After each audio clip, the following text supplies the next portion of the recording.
3 Lives 3 Worlds. The Pillow Book. Upper Volume. Original work by Tangqi Gongzi. English translation, Hamster 428. English editing, rockharlequin, JoannaKuang. Chapter 9. To be slightly shameless was one thing, but to be as shameless as Dong Hua was a different thing altogether. She held tightly onto the incriminating handkerchief and rushed to Shuiyu Swamp. Scattered snowflakes continued to descend. Fengju walked with lowered head and rapid steps, looking at the handkerchief in her hand from time to time. She had recently considered herself a generous fairy who, even if Dong Hua hadn't become a handkerchief for her to vent, would forgive him after 8 or 10 years of grudge. But he did deceive her, and it was unforgivable. Didn't he consider that she'd hate him for the rest of their lives if she discovered his deceit? Or did he think she wouldn't have the intelligence to catch his lie? From what she knew of Dong Hua, it was likely the latter scenario, and her fury at once doubled. Shuiyu Bailu thrived inside the sacred swamp of Fanyan Valley. The moon water dew in legends was a plant which lived every 3,000 years and died every 3,000 years. The swamp was also named after it. Although the water body was called a swamp, it was more like a lake. It encompassed 1,000 acres where miles upon miles of Bailu were born out of the water. Reportedly, the queen of the Bianiao clan was especially fond of the sky-high Bailu trees here and often came to relax at the hot spring. For this reason, despite the marvelous scenery, Shuiyu Swamp had few frequenters and was habitually quiet. Within the encircling fog and mist, Dong Hua indeed sat under an enormous Bailu canopy in the distance, engaging in a round of chess.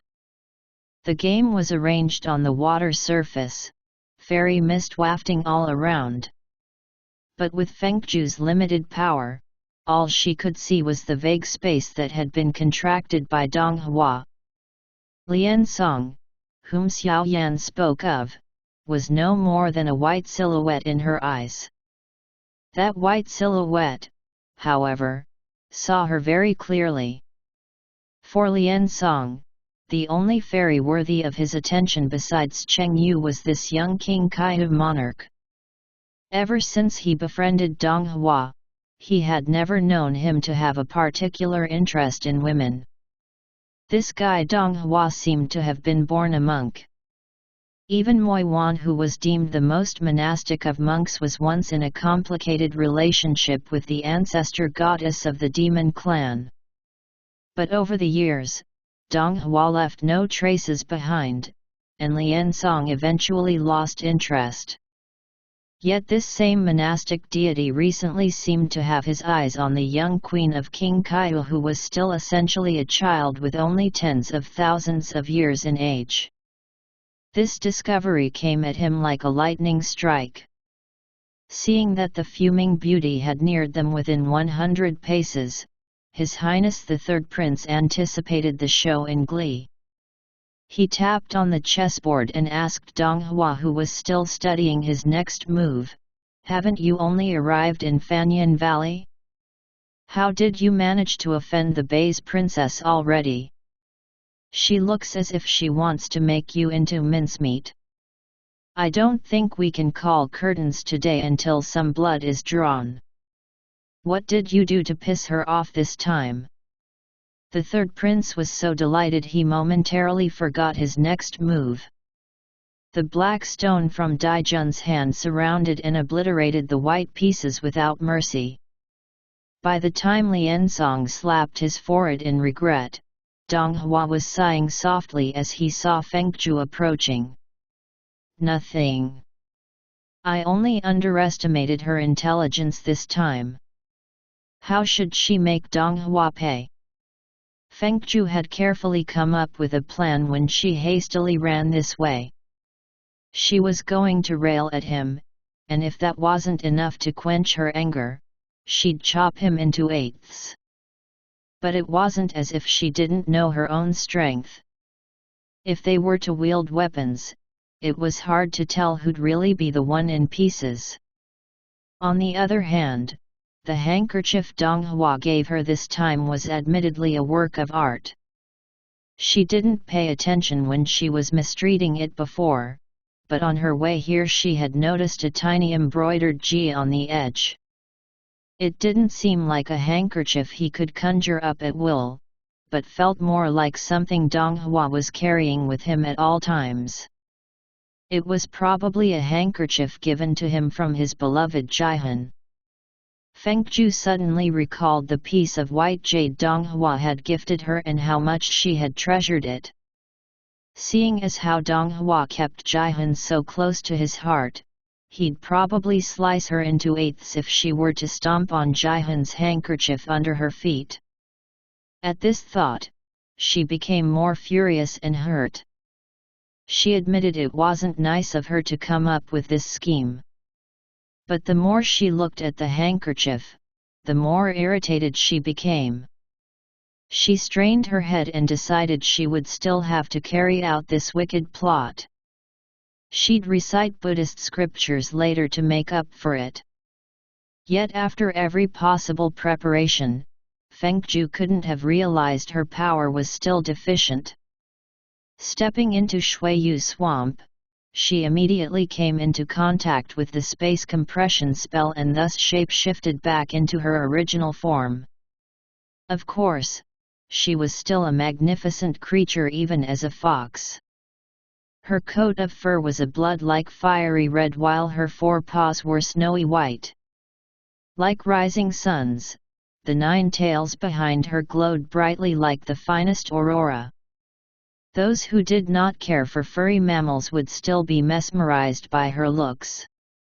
But to spew tirades at Dong Hua with this image was a pathetic display to say the least. She might even draw a novel feeling and adoration out of him. But to return home now, no, her heart really couldn't bear it. Dong Hua was appearing closer in her sight. It seemed he was capturing Liansong's stones one by one while patiently waiting for her to bring him more trouble. His calm and serene posture frustrated her. Her hesitation was immediately tossed to the other end of the world. She held onto the handkerchief and walked toward him with murderous intent. Dong Hua seemed to freeze at her appearance. She started. Wasn't Dong Hua very fond of furry animals? He wasn't falling in love with her now, was he? Her original form had always been irresistible. When she was little, there was a time when she had mischievously snuck croton seeds into her uncle's rice, making him suffer diarrhea for 3 days. But she only had to change back into her form and her uncle immediately forgave her. Such was proof that her foxy beauty had been deadly since young. Dong Hua sat by the chessboard looking at her with a faraway absorption. It was the same sort of expression he used when he forged a sword, crafted an incense burner, or glazed a tea set. At this point, the pale slender Shuiyu Balo branches climbed high into the sky, enveloped by a thick canopy of green crescent-shaped leaves and frosty clusters of white flowers. A burst of snowy wind blew the graceful flowers from their branches, and before they could hit the water surface, they dissolved into white mist. A school of silverfish gathered round the roots, occasionally jumping from the water. Somewhere within the hazy fog came an unknown voice singing somber Buddhist hymns. Subhuti, to attain Anuttara Samyak Sambadhi, one should know, should perceive, should understand the Dharma, and not produce images of the Dharma. It was such a vague and dreamlike scene, yet it seemed inherently suited for a divine immortal as Dong Hua. His penetrating gaze at this second was starting to make her perspire cold sweat. She was reminded that this person was once the master of the universe. In theory, no matter how he mistreated her, as a junior she still needed to show him respect. So then, she hesitated, should she trash his favorite handkerchief right now? Fairy energy lingered floatingly around him. Dong Hua leaned on his cheek and gazed at the fox for half a day. At length he suddenly asked, "Did I perhaps save you when you were younger?" She gripped the handkerchief in her hand and stared up at him. Momentarily stunned, she neither nodded nor shook her head. It was surprising and pleasant to hear that Dong Hua still remembered he had once saved her. From heaven down to earth, she was the only nine-tailed red fox in the world, too precious, and too desirable to a number of kidnappers. For this reason, she used to combine her 9 tails into one whenever she left home. This was a skill she had practiced for many years. Even someone as powerful as Dong Hua wouldn't see her 9 tails without taking a closer look. This was why he didn't know the person he had helped was the child queen of King Kaiyu. Back then when Dong Hua rescued her from the tiger on Mount Kainyo, he had thought she was an ordinary wild fox with little cultivation, so he covered her with a protective shield and left. It had been 2,000 years since, and her fox appearance hadn't changed much in this time. Still, for Dong Hua to realize their old fate in this situation 2,000 years later, she wondered if she was always one step ahead, or if life was always one step behind. Fengju sat on the ground looking intently at the handkerchief clutched in her paws, feeling uncertain. Her little uncle had been right. Vengeance was very easy to cool if you didn't take actions early. She had planned to throw the handkerchief in Dong Hua's face on her way here. But in this bewitching scenery, her generosity all of a sudden opened high and wide, and she couldn't throw the cloth anymore. Receiving no response from her, Dong Hua inattentively said, "So then, I've saved you once, and you haven't repaid my favor. Then this time you can accord me by forgiving my deceit. Please give me back my handkerchief. I, too, will overlook that you've stripped it of all its color." Dong Hua's words felt prickly to Fengju's ears. Her generosity was closing up fast. She lowered her head in reply, her voice as small as a mosquito's buzz. "Actually, I already repaid that favor." "What?" Dong Hua asked in surprise. She suddenly lifted her head and glared angrily at him as she asked him with a voice that was unique to her fox form, "Are you especially fond of this handkerchief?" "Because Jihan had given it to you." She raised her paw and shook the fabric before his eyes, then blew her nose on it, crumbled it up, threw it on the ground, and stepped all over it. She next gave him a glare before turning around and running away. A few steps later, she turned her head and made a face at him. Dong Hua gazed after her beautiful figure, feeling that she was becoming livelier than she had been during her time on Zhukongtian. Prince Lianzong watched the show from Yuanji Palace miles and miles away. Being the renowned expert, he had a few questions he needed to ask Dong Hua. "I think I've figured out what's going on. If you knew she is upset because you turned her into a handkerchief, and realized you needed to turn into one yourself to soften her anger, why did you conjure up a fake kerchief and upset her worse?" Dong Hua looked down to the wrinkled fabric underneath his feet. If that had been him, he'd be just as tragic as the piece of cloth. "I'm not stupid." "Of course you're not stupid. But if you can resolve things after this, I'll call you Grandpa here on out." Dong Hua paused from gathering the chess pieces. He casually replied, I heard Tai's Hanglajun recently developed a new medicine that can erase selective memories. Without the antidote, you won't regain your memory again. Go ask him for a bottle for me one of these days. You don't feel that's a little despicable? At this time, Dong Hua had finished clearing the board. He seriously considered the question, then briefly answered, "No, I don't." Then he added, "Next time I see you, remember to call me Grandpa." Liansong is stack. The list of contestants was announced the other day. Sure enough, Zhu Ji wasn't on it.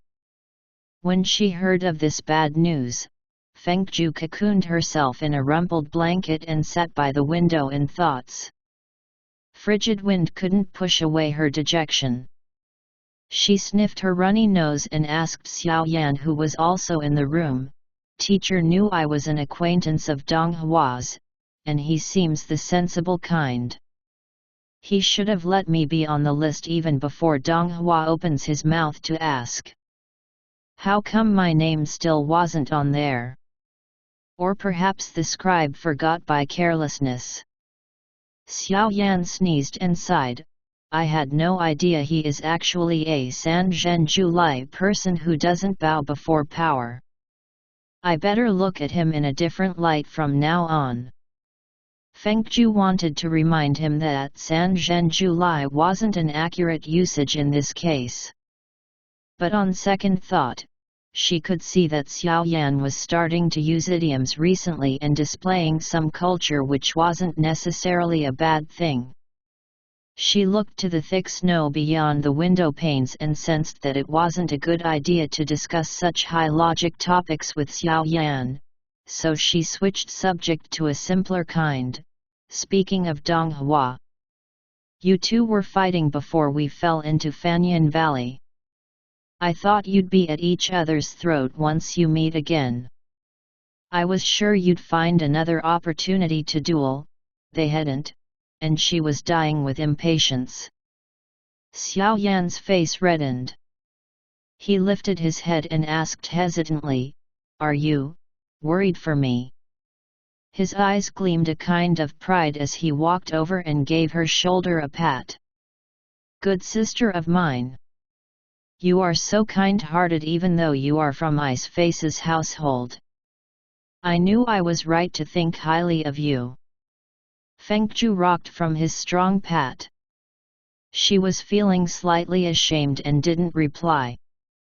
He went on to explain, "Truthfully, the two of us had made an agreement on the very first day Ice Face arrived in Fanyan Valley. If he doesn't interfere with my and Jihan's relationship, I won't look for revenge either." Feng Zhu massaged her shoulder and asked in puzzlement, "What does this have to do with Princess Jihan? Have I never told you?" Xiao Yan asked in surprise. "When Jihan ran away with her bodyguard Minsu, Fanyan Valley was where they fled to." He scratched his head. His face that was like a blossom under the autumn moon suddenly glowed pink.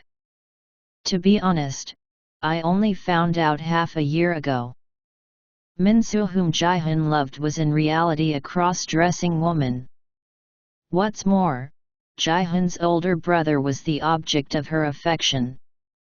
They had a mighty row and parted ways. But Jihan was too embarrassed to come back to the demon clan, and thus she remained in Fanyan Valley as a mere court musician." Xiao Yan's eyes glinted a vastly different beam as he excitedly told Feng Zhu, "Do you still remember that day when we were questioned at the royal court? Although Jihan had veiled her face, I recognized her right away. Our relationship has been great these past 6 months. I feel fantastic." The gibberish coming from Xiao Yan's mouth had sounded like alien sounds coming from some far-off place. Only one thing managed to stick: warrior Xiao Yan had finally learned how to use the pronoun I. He's been referring to himself as this old man. It was a great improvement, indeed. As for Jihan, Fengju tried to remember and could only recall her as no more than a symbol in her memory. Xiao Yan said they had met at the royal hall, but she just could not associate the white-robed girl to the Princess Jihan of the past. Fengju's feelings regarding Jihan were complicated.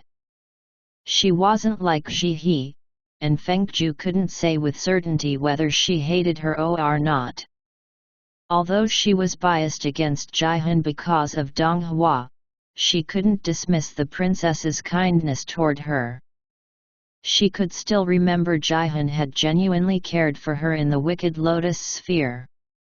Of course she had unintentionally hurt Jihan on Zhukongtian, but Jihan had also hurt her in return, so they were even on that front. She had never thought her leaving Dong Hua was a blessing for them, but she also couldn't believe Jihan would leave Dong Hua on the day of the wedding. The demon princess certainly had her admiration for this. But no matter what, these two had somehow met again here in Fanyan Valley. Having such fates would move even the heavens. Objectively speaking, if Dong Hua's feelings for Jihan remained, their staying together could be regarded as a lovely fairy tale. Even Yan Chaiwu, the man with the largest intelligence network in the world, also said Jihan was Dong Hua's one and only love in all these years. She couldn't selfishly wish Dong Hua a lifetime of loneliness just because of their lack of fate. Such pettiness wasn't becoming for the greatest queen of the 8 lands, Fengju of King Kaiyu. The world suddenly opened wide before her eyes. Blue sky and white clouds greeted her. Her heart now at peace, she was in awe of her own self for generously blessing the two of them. Except, that was that and this was this. The fact that Dong Hua as an elder had carelessly left her, a mere child, in Fanyan Valley to rot was unforgivable. She had rather hold on to this grudge forever. But none of these things had really mattered. The one important thing that was distressing her was something else. She couldn't join this year's tournament, so how was she going to have the saha fruit that was reserved for the champion? Without the saha fruit, how was she going to save Yaking tea? Was stealing the only option left? Actually, stealing wasn't a bad idea. Should she take Xiao Yan with her to this dangerous but very meaningful job? Fengju contemplated, and to secure her success, decided if she was going to die, she'd have to take Xiao Yan along. And yet it was by no means an easy task to steal the saha fruit. On the surface no one was guarding the magical tree, but according to insider information from Xiangli Meng, surrounding the tree were 4 pillars, under each was a protective python. As soon as they discovered a trespasser, they would bite off his head before his hand could even touch the fruit. Between the two of them, Xiao Yan was a powerful sorcerer. But she hadn't done enough research on the python pit of death yet. What if Xiao Yan was to be swallowed alive? She looked up to admire him for a while. Rosy lips and ivory skin, with a touch of melancholy. What a pity it'd be for such a beautiful person to be swallowed whole by giant snakes. Fengju needed to find the perfect plan. She racked her brain for 3 whole days. Up to the morning of the 3rd day when the first rays of sunlight shone on the snow-covered summit afar, Fengju still hadn't come up with anything.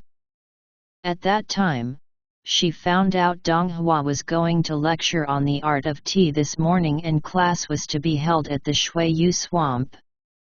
The first thought that came to her mind was that she was going to cut class. But after breakfast, she calmly decided she didn't owe Dong Hua anything, so there was no reason to avoid him.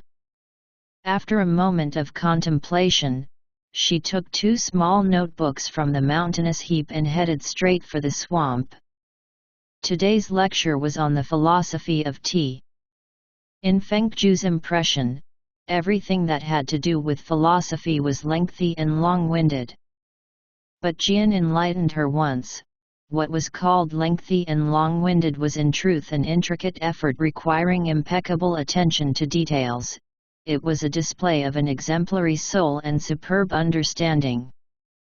Except Dong Hua's rambling was obviously neither due to an exemplary soul nor a superb understanding. She had always known it was because he had lived for too long and time was the one endless thing he had in his perpetual existence. Thus the more time-consuming and painstaking something was, the more he found interest in it. For example, to make it more suitable for the lecture topic, he had arranged for class to be held all the way out here by the Shuiyu swamp. On top of that, he took the effort to turn the wintry landscape into a lively spring scene. These were in truth trivial things which had little meanings to him, they mostly served as a way for him to kill time. She knew this side of Dong Hua well. Fengju, however, mixed up her class time today and made a rare exception of showing up early. No one was yet seen at the swamp. There were only several white-tailed fish leaping out of the water surface from time to time, breaking the landscape's stillness. Fengju yawned and looked at the young sprigs shooting from the balo branches. Around the 10-acre swamp, ice and snow had melted and given way to the colors of spring. With nothing to do, the warm spring weather lulled her into sleepiness.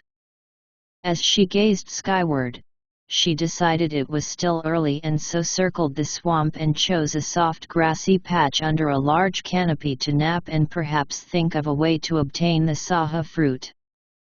She hadn't lain for a full second when audible steps approached. When the wind brought with it the sounds of these footsteps, Fengju thought she was dreaming. But after a moment of consideration, she realized she hadn't lain down for long. She hadn't fallen asleep, so how could she be dreaming? The owner of these footsteps was Jihan. Her charming voice remained as it was 300 years ago. Fengju didn't know why herself Jihan's voice alone left behind a deep impression despite her face being a faded blur in her memory.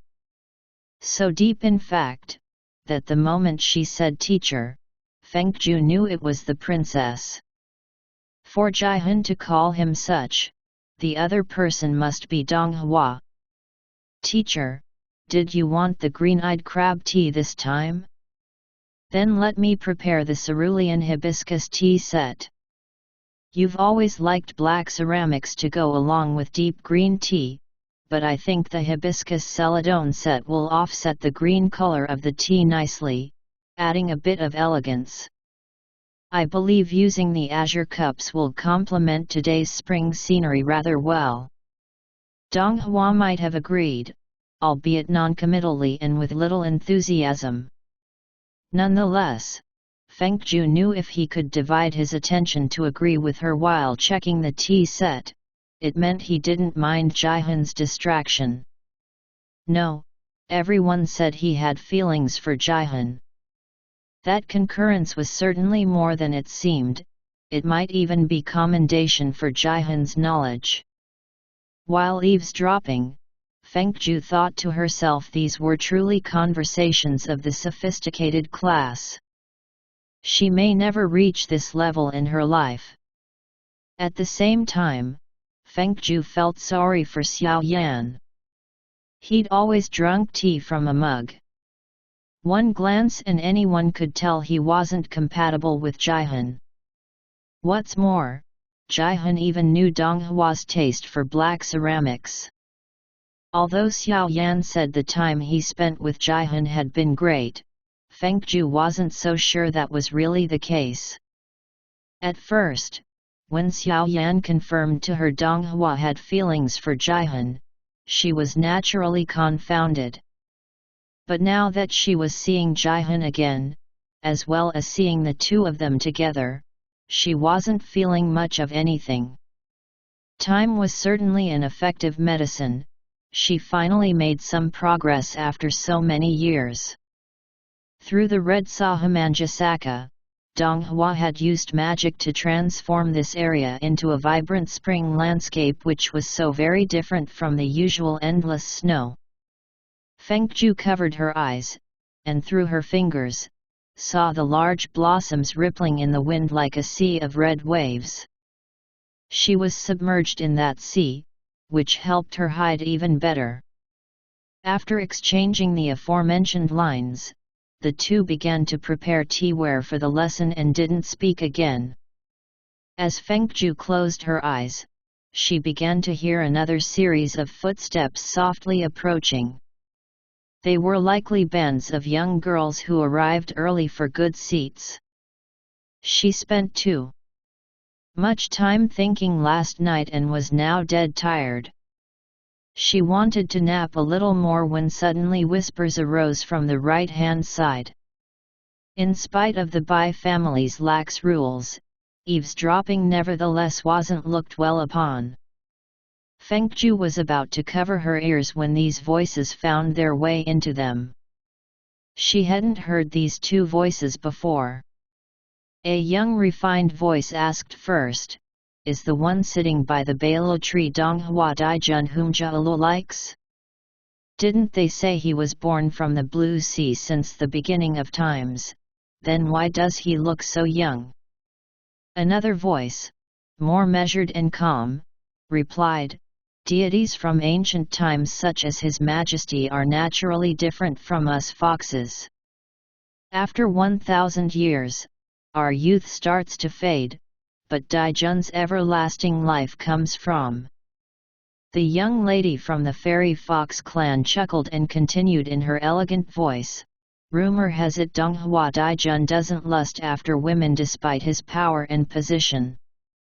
But from what I see, the person preparing tea for Daijun at this moment is unmistakably a beautiful woman." She paused and then mischievously added, "Then the rumors were wrong. Say brother, if I were to..." The calm voice suddenly became alarmed as he cut her off. "Princess, what do you want to do?"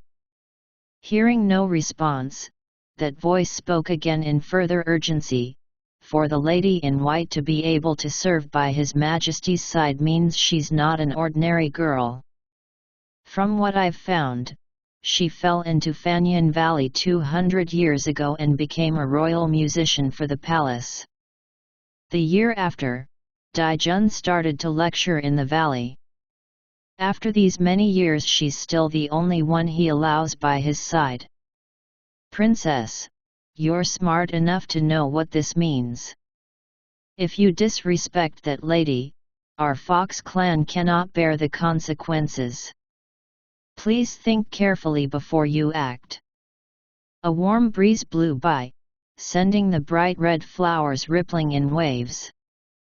The fox princess quietly considered her friend's reasonable words. Fengju, who overheard them, was also in silence. She found out 3 things. First, the person with the unfamiliar elegant voice was the 7th princess of the fairy fox clan. By a stroke of luck, she came for a visit last night and was allowed by the Bianiao Queen to attend the lecture with her attendant. Second, Donghua didn't come to Fanyan Valley this time to save her, he came to see Jihan. Third, the 7th princess's attendant was a capable man. To be able to utter sense and reason even in dire situations, Fengju could probably bring him back to King Kaiyu to work in the royal court. Fengju spent a moment in thought and another in revelation. When she heard their retreating footsteps, she raised her hand to smooth away the loose strands on her forehead. So Donghua had come to Fanyan Valley for that reason. Actually, this was more in line with his way of doing things. Others' well-being mattered little to him, but when they met again she thought he was here to save her. She suddenly felt embarrassed. He was undoubtedly laughing at her indignant face. To have the right to be angry at someone else, one should at least hold a place in his heart, or be at the very least an arm's length from it. But Dong Hua came here only to see Jihan, whom he hadn't seen in 10 years. It didn't have anything to do with Fengju. It was actually quite simple. She could never be anyone to him. Fengju turned and adjusted her position. Her head was a big blank as she yawned sleepily. She began Jian's method of counting peach pits and lulled herself to sleep. Although her slumber felt long, she kept drifting in and out of it. The tea lesson quietly went on without her. As she drifted back to awareness, she caught intermittent discussions on metaphysics and tea which quickly sent her back to sleep. She didn't know for how long she had slept. In her dream, she could hear retreating footsteps leaving further and further away. Going with them was a soft grumble. It's so rare to come by spring's warmth here at the Bala forest in the dead of winter. Couldn't Daijun have been charitable and prolong it a while more? Prolong it a while more for them? Fengju felt sorry for the girl's innocence. Didn't she know Daijun's favorite hobby was to add insult to injury? A moment later, something as soft as goose feathers and as cold as frost fluttered across her face. But that was only the beginning. The warmth on the grass suddenly went away. Biting gust flooded into her sleeves as snow dusts flew into her robe. Fengju jolted awake and sneezed in bursts. She strained her eyes open as the chill crawled up her spine. It was so cold that she curled up like a pupa in its cocoon. Her clouded mind seemed to say, "By Fengju, why are you so stupid? Out of all the places you could have picked, you picked this bloody place to sleep. Didn't you know once Sahamanjasaka mingles with snow it will take people into perpetual hallucination?" Soon after, she silently answered herself, "That's right, I'm stupid. So stupid." She shiveringly blamed herself for being brainless and passed out from the cold half an hour later. Fengju apparently had a habit of acting coquettish whenever she fell ill. 70 years ago, the high deity Kang Yi from Mount Zhiyu fell head over heels for her only after witnessing her being sick once. This was proof that there was truth in the rumors. A kind-hearted person eventually saved her and brought her back to the insulation of warm bed quilts. Nevertheless, she had been freezing for half an hour in the snow and thus picked up a bad case of pneumonia this time. What's more, the excess poison from the Sahamanjasaka still lingered in her system. In her dream, everything was one big chaotic tangle. She saw herself as a baby fox who was lying sick in bed after drowning from a fishing competition with the wolf on the other side of the mountain. A hand touched her forehead. She felt cold with what awareness she had left and withdrew all the way under the bed cover. That hand slightly paused, then tightly wrapped the blanket around her, leaving only her mouth and nose, and tugged the corner under her small chin. Feeling a little more comfortable, she sweetly rubbed her cheek against that hand. She was very good at buttering up to other people when she was little. In the Bai family, she was a matchless prodigy in this. Right now, she was unconsciously letting slip her true personality. But even in her waning cognizance, she could tell that hand didn't lovingly caress her back despite accepting her buttering acts. This wasn't normal. She at once surmised that person wasn't impressed by her lack of effort, and thus poked her own hand out to grab that hand and earnestly nudged her cheek on it. Holding that hand in her own, she could feel that its fingers were long and slender. They were cold at first, but had warmed up after shortly being held. In her foggy mind, she believed such gentleness could only come from her own mother.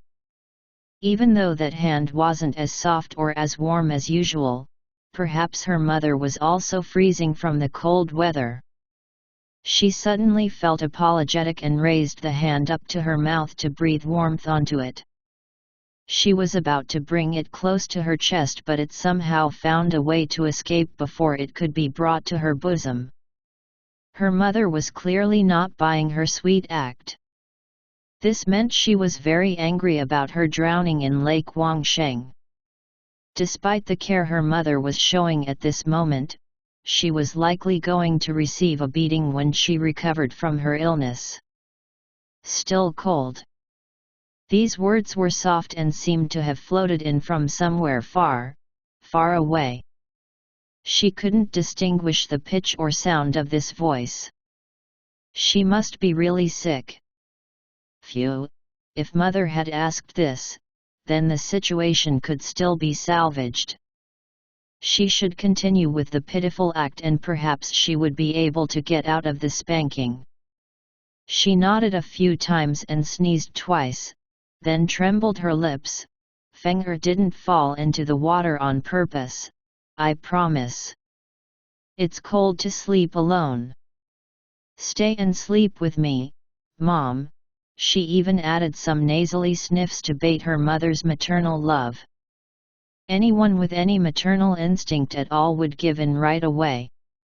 Fengju had to applaud her own talent at coquetry. But her loving mother wasn't buying it today. A series of soft movements echoed, sounding as if she was taking the water basin out of the room. As she stepped out, she mumbled, "She's starting to sleep talk. It seems her illness isn't mild." Her voice sounded so distant, it didn't have any of the pity Fengju had imagined it to carry. Would her lack of pity affect her chances of getting out of a beating after she recovered? She didn't know. She startlingly thought of the cane whipping down onto her flesh, and in her desperation, before her mother could leave, Fengju used her last specialty and buried her face into the blanket, pretending to sob. Sure enough, those feet ceased their steps. Fengju cried louder. That voice impassively told her, "There's no use crying." If her mother, she thought, could coldly utter that sentence, after the next second she'd call her boss. A specialty isn't called specialty just for show. She was only sniffing softly a moment ago. Now she was wailing at full volume, pausing at all the right time and following the script to a T. The other person sighed. "It doesn't matter how hard you cry, I'm not." She immediately squalled more vehemently, giving even herself a headache, and couldn't hear the last words that were said. Her mother was neither leaving nor saying anything. She went for one more round and her mother seemed to still not buy into any of this. While being preoccupied with worries, she choked on her tears and started to cough in fits. But at last she had succeeded in luring her mother to come over and pat her back. After crying so hard, tears and snots started to mix uncomfortably. She grabbed onto something resembling a sleeve, wanting to wipe her face. In hazy awareness, someone's hand raised her face up and helped her wipe her tears. The hand felt cold, and she unconsciously turned away and sobbed upsettingly, "Leave Feng Er alone. Just let me cry to death." But that person began to show great patience now, holding her hand and comforting her. "Be good." Those two words felt a little familiar to her. They were gentle, so she stopped her tantrums and stuck her face out to allow that person to wipe away her tears. Although her mother was acting differently from usual, perhaps she was going to let pass the sea drowning incident now. Phew. At that same time, the voice that was gentle just a moment ago turned normal in a flash. I'm a little curious. How loud can you cry, exactly? Or perhaps your sickness is preventing you from performing your best. What a waste of her crying. She wiped the stupid teardrops and moved further into the bed corner. Mom, you don't love me anymore. Leave me to freeze to death, leave me to cry to death, or if I ever recover, just beat me to death. A hand pulled her under the blanket and swaddled her up like a cocoon. I don't think I'm interested in tying you up and beating you. In her mind, Fengju doubted that that was true. Why was her mother being so cold-hearted these days? There was no way she could get out of the beating now. After she recovered, the best course of action would be to run away to Jian's peach orchard. In this case, she had better butter up to fourth uncle's bafang bird so he would take her. As she pondered these thoughts, she felt herself being swaddled up even tighter. The steps went further away and then briefly returned. The blanket loosened as a heat pack was placed in her arms. She hugged the heat pack and sniffled twice more before falling asleep. When she had had enough sleep and opened her eyes, she could feel cold perspiration covering her entire forehead. She knew very well how unseemly she could act when she was sick, but the scene in the room at this moment was still more than Fengju could ever imagine. At this very instant, Fengju in disheveled clothes had her head laid on someone's lap. Her arms were circling tightly around his waist. They were lounging on a magnificent bed completed with draping gossamer curtains. On the silk tapestry underneath the wall divider stood a unicorn incense burner, the soporific scent wafted fragrantly in the air. There were only 2 people she knew who would spend this much effort even on their bedroom decorations. One was the high deity Jian from the 10-mile peach orchard, and the other was Donghua Daijun of Tangqi. There were sounds of turning pages ruffling above her head. Fengju quietly looked up and saw the golden Buddhist seal on a book cover and a few silver strands hanging loose before her eyes. She perspired more profusely by the second. Don't be alarmed, I didn't do anything to you. You unbuttoned your own collar in your sleep because you had felt stuffy. The Buddhist scripture moved to the side and Donghua Daijun, the person she didn't want to vex, was right next to her. Fengju gasped and moved down from his body. Faking death would be a horrible tactic at this moment. She had a chance to experience Donghua's patience already. Something as humiliating as this calmly accepting it might salvage some of her face. She would never hope for her savior to be Donghua while she was awake, but she was unconscious and couldn't very well pick her savior. Your Majesty has saved me yet again. I'm very grateful. Of course, if you hadn't brought me to Mount Fuya 6 months ago, I wouldn't be in this situation to begin with. But in any case, you still saved me this time, and I thank you for your help. This makes us even now, what do you say? Donghua was apparently very awake. He pulled his legs up, stretched his arms, and looked at her. So you're still upset that I didn't come to save you 6 months ago, and about the handkerchief incident as well.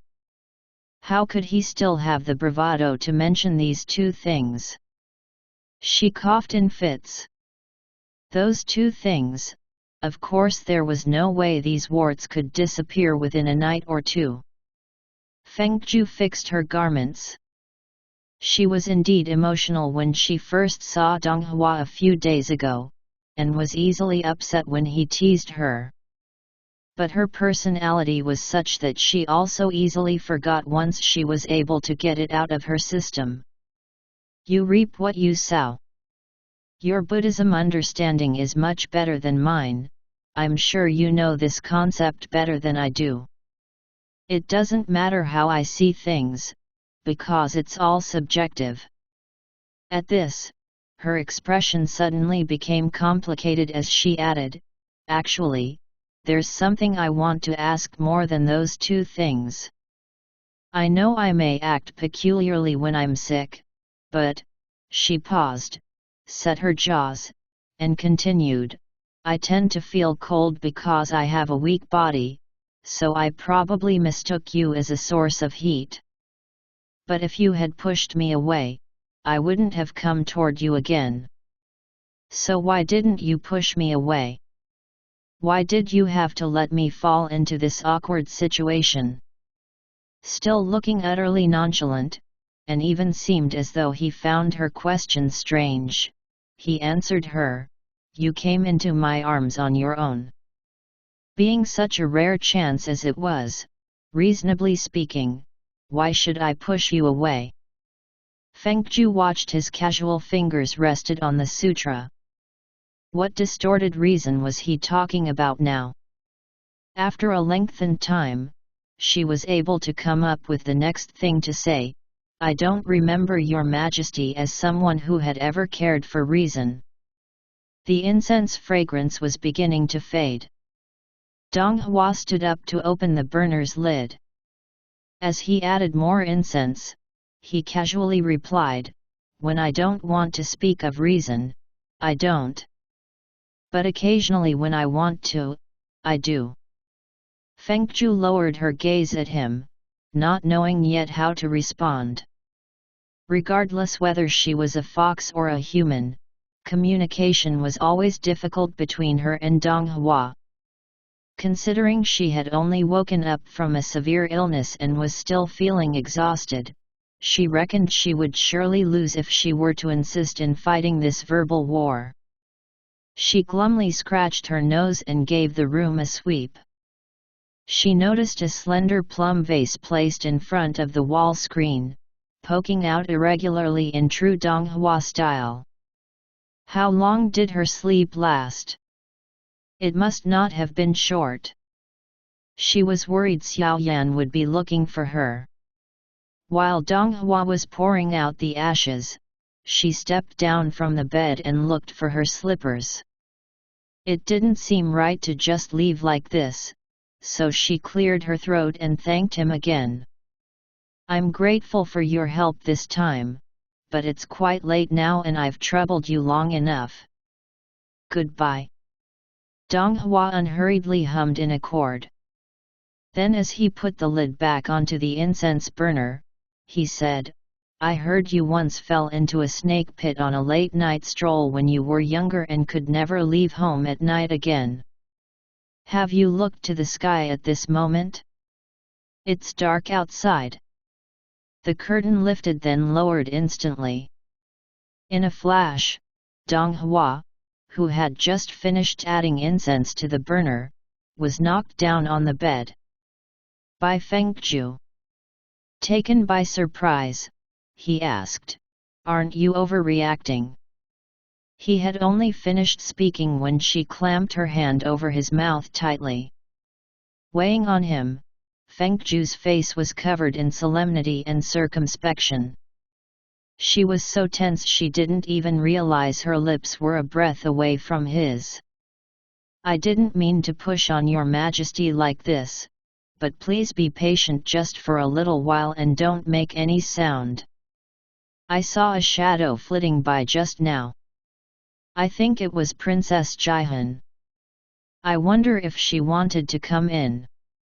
It truly wasn't Fengju's intention to knock Dong Hua down like this. When she lifted the curtain, she saw a white figure beyond the pearl strands that looked very much like Jihan. Fortunately, Dong Hua's bedchamber was quite large. Outside the inner chamber was also a steaming hot spring. Jihan probably heard their exchange and was about to come in. Her moving silhouette startled Fengju, and instinctively she returned to cover Donghua's mouth to prevent him from speaking lest Jihan discover them. But in her haste, her feet got caught by the rug on the floor and she ended up lurching at Donghua like a hungry predator, knocking him flat onto the bed with her pressing on top. Donghua raised his brow and lifted her hand away, but complied and whispered back, "Why can't we make sounds if the princess comes in?" Fengju thought to herself. It was the 3rd hour in the night and Jihan was coming to his bedroom. This meant their relationship wasn't ordinary. If the princess discovered her on his bed, she didn't know what sort of bloodshed would follow.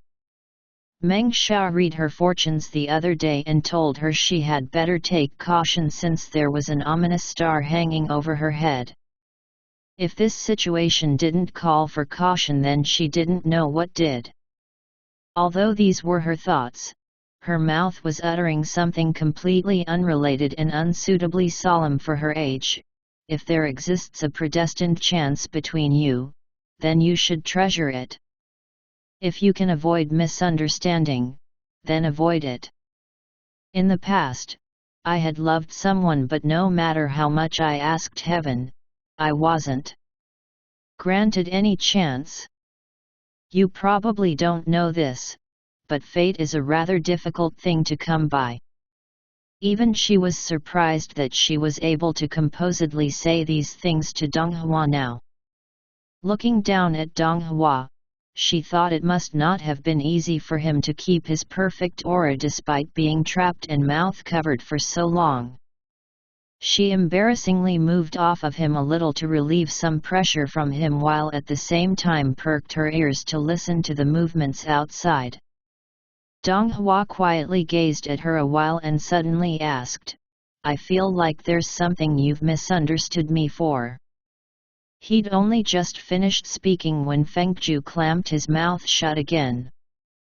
Perking her ears up, the footsteps outside were becoming more audible by the second. The room was brightly lit behind the curtains. Everyone but the blind could see that Donghua was still up. And what was Jihan doing? It couldn't be that their relationship had progressed to this stage. Jihan couldn't really want to enact a special scene of lifting his bed curtains at 3 in the morning. Shock sent Fengju's hands shaking. Yet through her shock she was able to eye Donghua a signal telling him to keep Jihan outside for now. In the blink of an eye, the world turned upside down. By the time she regained her bearings, the situation had somehow shifted to hers being on the bottom while he was on top. Their movements weren't quiet. The footsteps outside hesitated a little. Fengju widened her eyes at Donghua and the silver strands hanging down his forehead. As if he could care less that this embarrassing scene was about to be discovered, he held Fengju with one hand and touched her forehead with the other. His action was firm yet his voice was gentle. "Have you caused enough trouble? If yes, then lie still. I'll go get you some medicine." But wretchedly he didn't lower his voice yet again. Anyone standing outside, even beyond the hot spring, could hear. Fengju groaned inwardly. That was it, then. If Jihan made a big fuss and wanted to hang herself, what was she going to do? She had better leave the scene right this moment. Unfortunately, before stepping down from the bed, Donghua with an utter lack of integrity had bundled her tightly within the blanket and used a spell to bind her.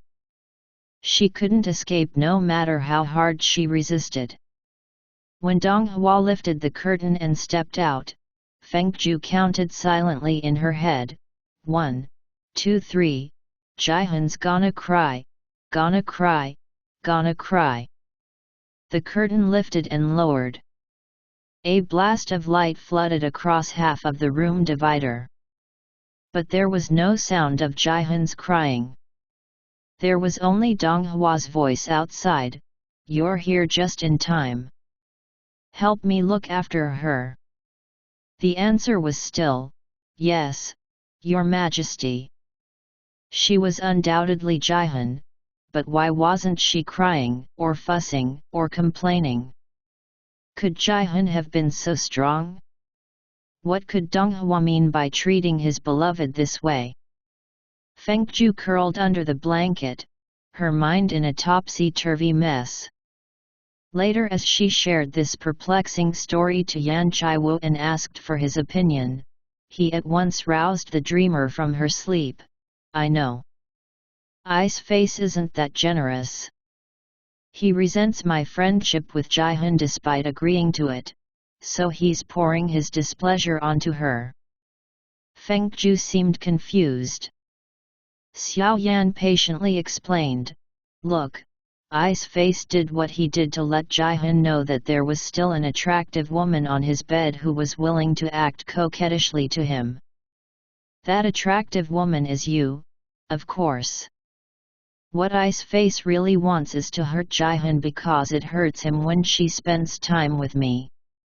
From this, we can see Ai's face's feelings for Jihan are still strong. He must hurt her in order to soothe his own longing. Is this how you use the word longing? Hold on and let me look it up in the dictionary first. Hey, don't look at me that way. That's what they write in the books. Xiao Yan smirked slyly. Ai's face's treatment of Jihan would only give me more opportunities to take her away from him. She had to admit Xiao Yan's face was such a tragedy. Even when he sneered, he was still as exquisite as a jade. Fengju dissuaded him, Don't be that way. The Buddha says you'd rather demolish 10 temples than to destroy someone's love. Fengju's words seemed to have affected Xiao Yan. You're right, he said. Is there any consequences if I destroy their love? Fengju mulled over his question a while. No, I guess not. Never mind, you can do whatever you want. The profound exchange pretty much ended here. Logically speaking, Xiao Yan's explanation wasn't sound, but on an emotional level it did make sense. And since logic didn't exist in love, Xiao Yan's words could be trusted for the time being. That day, Fengju took her chance before Dong Hua came back to shapeshift into a small fox and crawled out of the blanket that was trapping her, then slid out through the curtains. When she got to the hot spring, however, she was stopped by Jihan. The princess's colorless lips on her pale face suddenly gained back their color. After a moment of apprehension, she said to herself, So it was only a fox. I'm overthinking. She didn't know what Jihan had meant. She only took her chance to run outside as fast as she could. Through Xiao Yan's recent analysis, she still didn't fully understand Jihan's words. It seemed she had perhaps ruined Dong Hua's plan of injuring the princess. There were such things as these intricate turns in love. Without understanding these winding turns, she showed up at Taichan Palace wanting to win over Dong Hua with merely her courage. Naturally she failed, and only today did she find out there existed such underlying principles as these. End of chapter 9.